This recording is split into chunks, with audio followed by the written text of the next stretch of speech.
دوست صرف دوست کے مال کا ہی محافظ نہیں، دوست اپنے دوست کے راز کا بھی محافظ ہے۔ لوگ اپنے دوستوں سے دل کی باتیں کرتے ہیں، مسیحا جان کے، محبت والا جان کے، خیر خواہ جان کے۔ اپنی خاص بات لوگ بتا گئے، اس نے تو بڑا خیر خواہ جان کے بات کی تھی، لیکن مزاج تھا غیبت کا، طبیعت تھی چغلی کی، باتیں کرنے کا چسکا تھا، ذائقہ لگا ہوا تھا زبان کو کہانیاں سنانے کا، تو اس نے بڑا اعتماد کر کے بات بتائی اور اس نے آگے سنانی شروع کر دی۔ میرے نبی پاک صلی اللہ علیہ وسلم نے فرمایا مشورہ ایک امانت ہے، اور جب تم سے مشورہ لیا جائے تو دیانتداری سے دیا کرو۔ تمہیں کوئی بندہ اپنے گھر کی ذاتی بات بتا کے تم سے رائے لے رہا ہے، تم اسے نشر کر رہے ہو، آگے بیان کر رہے ہو۔ کبھی اپنے دوستوں کا راز ادھر ادھر نہ کریں، پوری طرح اس پر پابند رہیں، امین بنے۔ کسی کی بات پتہ چل جائے پھر اس پر ڈیوٹی کریں، پھر اس کو سنبھال کے رکھیں۔ یاد رکھنا میرے نبی پاک علیہ السلام نے فرمایا ہے اگر تم کسی شخص کو رسوا کرو گے نا تو تم 7 کمروں میں پیچھے بھی بیٹھے ہوئے تو اللہ تمہیں وہاں رسوا کر دے گا۔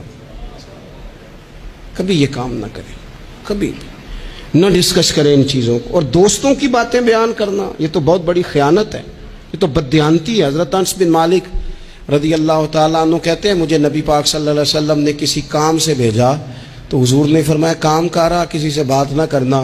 کہتے ہیں میں وہ کام کر کے حضور کو بات بتا کے واپس گھر گیا تو میری والدہ نے پوچھا کہاں گئے تھے؟ مائیں پوچھتی ہیں دیر سے کیوں آئے ہو؟ تو میں نے کہا اماں یہ نبی پاک کا راز ہے، میں نے نہیں عرض کرنی۔ کہتے ہیں اٹھ کے میری ماں نے میرا ماتھا چوما، کہنے لگی پتر میں راضی ہوں، محبوب جو کہے اس کی ہمیشہ حفاظت کرنا۔ کبھی بھی دوستوں کا راز، رشتہ داروں کی بات خدا را کبھی نہ۔ پرانے لوگ بڑا ڈرتے تھے اللہ تعالیٰ سے، بڑا ڈرتے تھے بڑے بڑے خیر خواہ لوگوں سے۔ جب ہم اپنے دوستوں کی، میں ایک جگہ پہ بیٹھا تھا تو 2-3 دوست اور بھی تھے، وہ اٹھ کے چلے گئے تو سنگی میرے ساتھ بڑی ان کی غیبتیں کرنے لگ گیا، تو میں غور سے سن رہا تھا۔ مجھے کہنے لگا آپ پریشان ہیں کسی بات سے؟ میں نے کہا پریشان تو اس لیے ہوں کہ وہ تو چلے گئے، تو نے ان کی بات چھیڑ دی ہے، تو میں اب ڈر رہا ہوں کہ میں جاؤں گا تو پیچھے میرا کیا حال کرے گا۔